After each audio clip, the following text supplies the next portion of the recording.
ओम नमः शिवाय, हर हर महादेव। मित्रों, महादेव जी की कृपा आप सभी पर हमेशा बरसते रहे। मित्रों, आज की इस वीडियो में हम बात करने वाले हैं हरतालिका तीज व्रत की कथा के बारे में कि मित्रों, हरतालिका तीज व्रत की कथा कब सुनना चाहिए, हरतालिका तीज व्रत की कथा सुनने के पहले की विधि और बाद की विधि क्या होनी चाहिए। तो मित्रों, आज हम इन सारी चीजों को इस वीडियो के थ्रू हम आपको बताने वाले हैं। तो मित्रों, वीडियो को पूरा अंत तक देखिएगा, बीच में छोड़कर मत जाइएगा। नमस्कार मित्रों, आप लोग देख रहे हैं द सनातन ज्ञान। हरतालिका तीज का व्रत भादो मास की शुक्ल पक्ष की तीज को रखा जाता है। इस दिन महिलाएं अपने पति की लंबी उम्र के लिए व्रत रखती है और भगवान शिव पार्वती का पूजन करती है। इस दिन यह कथा पढ़ी जाती है और सुनी भी जाती है। मित्रों, हरतालिका तीज पर माँ पार्वती और भगवान शिव की पूजा की जाती है। इस दिन प्रदोष काल में माता पार्वती और भगवान शिव का पूजन किया जाता है। अगर आप भी कथा पढ़ना चाहते हैं तो सबसे पहले पूजा की तैयारी कर ले। पूजा की तैयारी के लिए केले के पत्ते और वंदनवार से एक मंडप बनाएं। इसके बाद जमीन पर आसन बिछाएं और फिर व्रत का संकल्प ले। फिर माता को वस्त्र, फूल, चंदन चढ़ाएं और धूप दीप निवेद्य चढ़ाएं। इसके बाद फल अर्पित करें। इन सभी के छोटे मंत्र होते हैं जिसे आप बोलकर ये चीजें अर्पित कर सकते हैं। इसके बाद आप कथा पढ़ें। मित्रों, अब चलिए हम आपको कथा सुनाते हैं। मित्रों, श्री परम पावन भूमि कैलाश पर्वत पर विशाल वट वृक्ष के नीचे भगवान शिव और पार्वती सभी गुणों सहित वाघंबर पर विराजमान थे। बलवान वीरभद्र, भृंगी, सरंगी और नंदी अपने अपने पहरों पर सदा शिव के दरबार की शोभा बढ़ा रहे थे। इस अवसर पर महारानी पार्वती ने भगवान शिव से दोनों हाथ जोड़कर प्रश्न किया कि हे महेश्वर, मेरे बड़े सौभाग्य है जो मैंने आप सरीखे पति को वरण किया। क्या मैं जान सकती हूँ कि मैंने वह कौन सा पुण्य अर्जन किया है? आप अंतर्यामी हैं, मुझ दासी पर वर्णन करने की कृपा करें। मित्रों, महारानी पार्वती की ऐसी प्रार्थना सुनने पर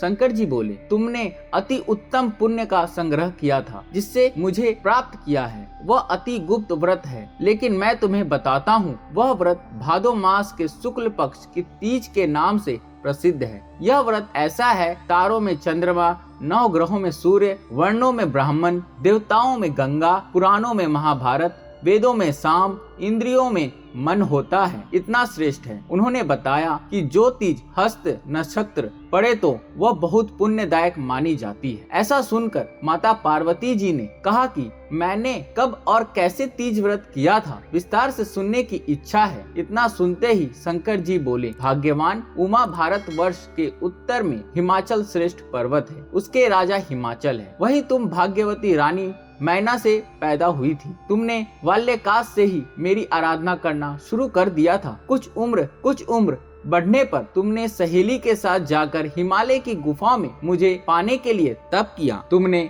गर्मी से बाहर चट्टानों में आसन लगाकर तप किया, बारिश में बाहर पानी में तप किया, सर्दी में पानी में खड़े होकर मेरे ध्यान में लगी रही। तुमने इस दौरान वायु, सुंधी, पेड़ों के पत्ते खाए और तुम्हारा शरीर छिन्न हो गया। ऐसी हालत देखकर महाराज हिमाचल को बहुत चिंता हुई। वे तुम्हारे विवाह के लिए चिंता करने लगे। इसी मौके पर नारद देव आए। राजा ने उनका स्वागत किया और उनके आने का कारण पूछा। तब नारद जी ने कहा, राजन, मैं भगवान विष्णु की तरफ से आया हूँ। मैं चाहता हूँ कि आपकी सुंदर कन्या को योग्य वर प्राप्त हो। 100 वैकुंठ निवासी भगवान विष्णु ने अपनी कन्या का वरण स्वीकार किया है, वो आपको स्वीकार है? राजा हिमाचल ने कहा, महाराज, मेरा सौभाग्य है जो कि मेरी कन्या को विष्णु जी ने स्वीकार किया है और मैं अवश्य ही उन्हें अपनी कन्या उमा का वाग्य दान करूंगा। यह सुनिश्चित हो जाने पर नारद जी वैकुंठ चले गए और भगवान विष्णु से उनके विवाह का पूर्ण होना सुनाया। यह सुनकर तुम्हें बहुत दुख हुआ और तुम अपनी सखी के पास पहुंचकर विलाप करने लगी। तुम्हारा विलाप देखकर सखी ने तुम्हारी इच्छा जानकर कहा, देवी, मैं तुम्हें ऐसी गुफा में तपस्या के लिए ले चलूंगी जहां महाराज हिमाचल भी न आ पा सके। ऐसा कह उमा सहेली सहित हिमाचल की गहन गुफाओं में विलीन हो गई।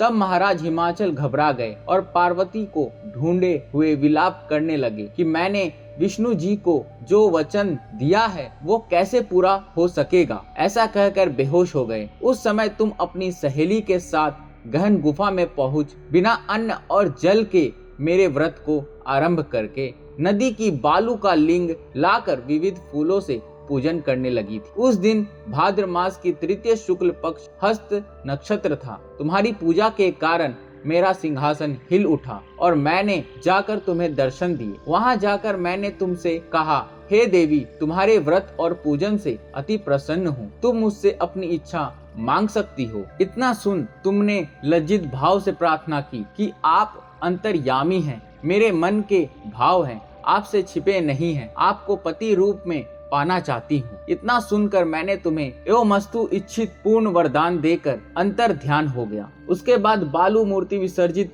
करने नदी पर गई, जहाँ नदी तट पर तुम्हारे नगर निवासी हिमाचल के साथ मिल गए। वे तुमसे मिलकर रोने लगे कि तुम इतने भयंकर वन में, जहाँ सिंह सांप निवास करते हैं, जहाँ मनुष्य के प्राण संकट में हो सकते हैं, ऐसे पिता के घर की जाने के निवेदन पर तुमने कहा कि पिताजी, आपने मेरा विवाह भगवान विष्णु के साथ स्वीकार किया, इस कारण मैं वन में रहकर अपने प्राण त्याग दूंगी। तब वे बोले, शोक मत करो, मैं तुम्हारा विवाह भगवान विष्णु के साथ कदापि नहीं करूंगा, उन्हीं सदा शिव के साथ करूंगा। इनके बाद महाराज हिमाचल ने रानी मैना के साथ मेरा और तुम्हारा विवाह किया। इस व्रत का महत्व यह है कि मैं इस व्रत को पूर्ण निष्ठा से करने वाली प्रत्येक स्त्री को मनवांछित फल देता हूँ। इस पूरे प्रकरण में तुम्हारी सखी ने तुम्हारा हरण किया था, इसीलिए इस व्रत का नाम हरतालिका व्रत हो गया। इसी व्रत से जुड़ी एक मान्यता यह है कि व्रत को करने वाली स्त्रियां पार्वती जी के समान ही सुखपूर्वक पति रमन करके शिवलोक को जाती है। सौभाग्यवती स्त्रियां अपने सुहाग को अखंड बनाए रखने और अविवाहित युवतियां मन मुताबिक वर पाने के लिए हरतालिका तीज का व्रत करती है। इस दिन व्रत करने वाली स्त्रियां सूर्योदय से पूर्व ही उठ जाती है और नहाकर पूरा श्रृंगार करती है। पूजन के लिए केले के पत्ते से मंडप बनाकर गौरी शंकर की प्रतिमा स्थापित की जाती है। इसके साथ पार्वती जी को सुहाग का सारा सामान चढ़ाया जाता है। रात में भजन कीर्तन करते हुए जागरण कर 3 बार आरती की जाती है और शिव पार्वती विवाह की कथा सुनी जाती है। इस व्रत के व्रती को स्नान का निषेध है, इसके लिए उसे रात्रि में भजन कीर्तन के साथ रात्रि जागरण करना पड़ता है। प्रातः काल स्नान करने के पश्चात श्रद्धा एवं भक्ति पूर्वक किसी सुपात्र सुहागिन महिला को श्रृंगार सामग्री, वस्त्र, खाद्य सामग्री, फल, मिष्ठान एवं यथाशक्ति आभूषण का दान करना चाहिए। रेत के शिवलिंग बनाए हैं तो उनका जलाशय में विसर्जित किया जाता है और खीरा खाकर व्रत को संपन्न किया जाता है। तो मित्रों, उम्मीद करता हूँ वीडियो आप लोगों को बहुत ही पसंद आया होगा। अगर आप लोगों को वीडियो पसंद आया है मित्रों, तो वीडियो को एक लाइक करके